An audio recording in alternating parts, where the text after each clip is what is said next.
So, we all know that those crappy BrainRot games are very popular and make a lot of money, so we're making one now.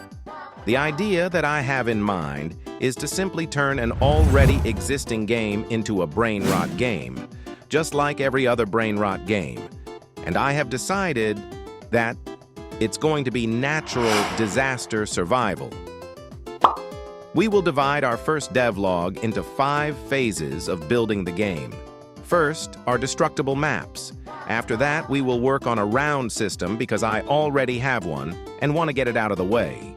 Then we will work on some disasters and make them function. After that, we will build the lobby. And lastly, of course, an in-game offer to make more disasters appear and some tools that are pay to win. So with that out of the way, let's get into phase 1. So if you've been keeping up with Flight the whole month of June, you know that he has a record of 4-6. But we're gonna go ahead and make that 3-6 because the game against the 10-year-old doesn't count. Yes, it does, man! Yes, it does, bro!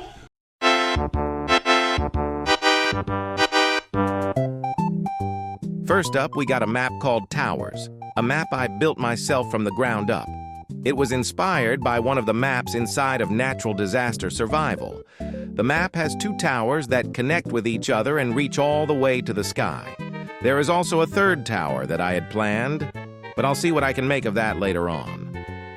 Immediately after that, we got, this cool-looking Japanese thing. I guess it's a house. I got it off of the toolbox and added an extra layer to it and made it look better. You can go to the balcony and stuff. Oh, and you can take a dookie. Up next is a BrainRot-themed map because, well, it's going to be a BrainRot-themed game. Basically, steal a BrainRot. I just have 4 towers, and one of them is way too large. You can wedge yourself between the laser doors, so don't worry about that. Those houses aren't completely useless. My favorite map is the Colosseum. In the middle, you get a slap hand, which you can fight with. Once thrown out of the Colosseum, you lose your slap hand. There is also a statue, which is unmovable, so you can cover under it or maybe hide behind it. Then we got a classic house. Basically just a large classic house. You can gain height through ladders put inside of the game, and even climb all the way to the top through the chimney to show you how large this map is. I will put a simple character right next to the steps of the map, so you can see how large this house truly is. Up next is the classic tree house. This one is commonly used in those old admin troll videos of Flamingo. It kind of speaks for itself. Then we got, of course, a racetrack. I made use of this map in my game's thumbnail. There is also a giant mountain because why not? Anyways, the cars are all drivable and you can even crash into players to ragdoll them. Hey, don't abuse this, all right? This one's straight up stolen from Natural Disaster Survival. No comment. Blood that door, blood that Do the magic. Do the magic.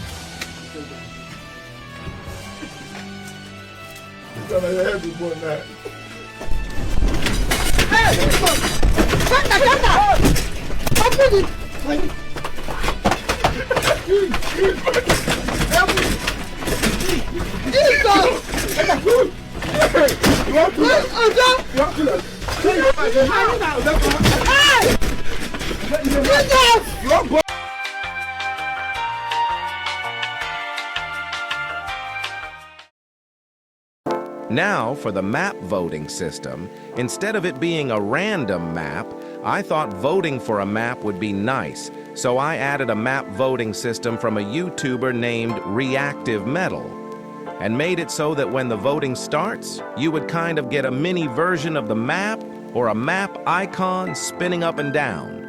Once the map is chosen, the ones that didn't get picked get destroyed. Not much here except for that.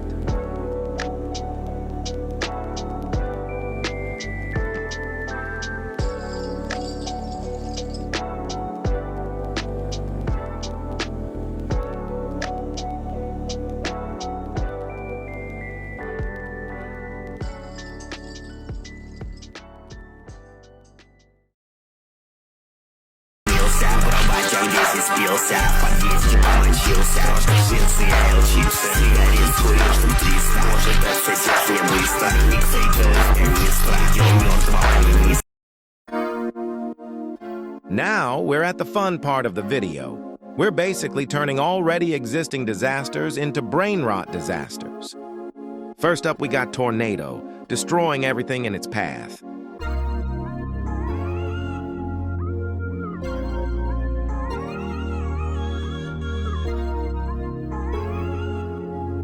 Next up, acid rain, but it's a tad bit different. You have to watch out for the acid pools, but it still slowly destroys your roof.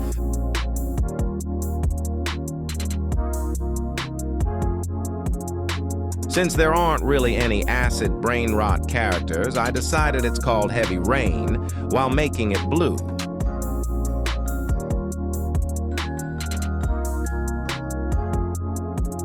Then we got an airstrike. It's similar to acid rain, but a lot more predictable because it doesn't cover the whole map all the time, but because of that, it's also a lot more dangerous.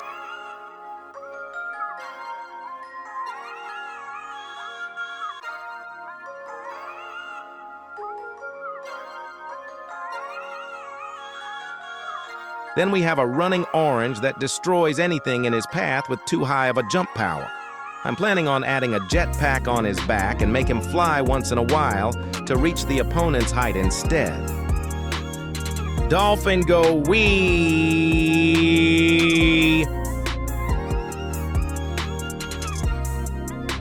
Let's just get this over with.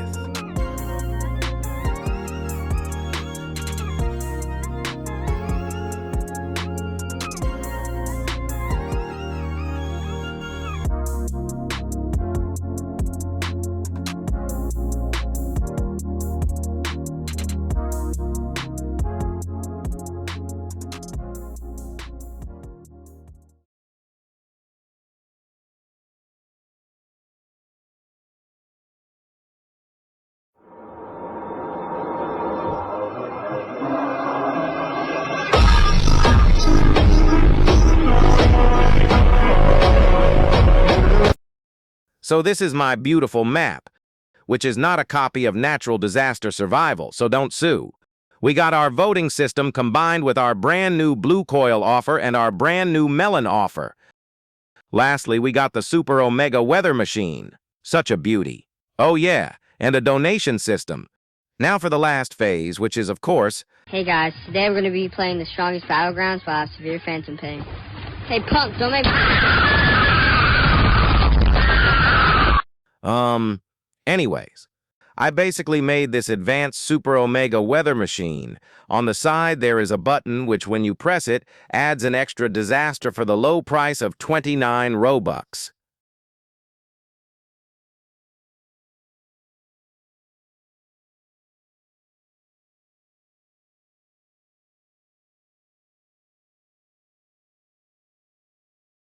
There are also 2 other game passes, one of which is the Blue Coil to reach greater heights and reduce fall damage,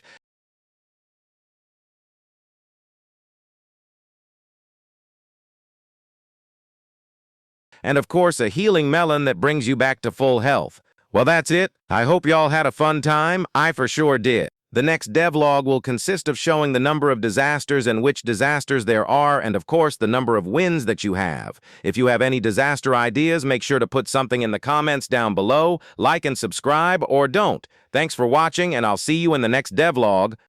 Bye. What? What are you talking about? Hey, stop. Say something. Back up. Stop. Say something. Stop. Daisy, bro.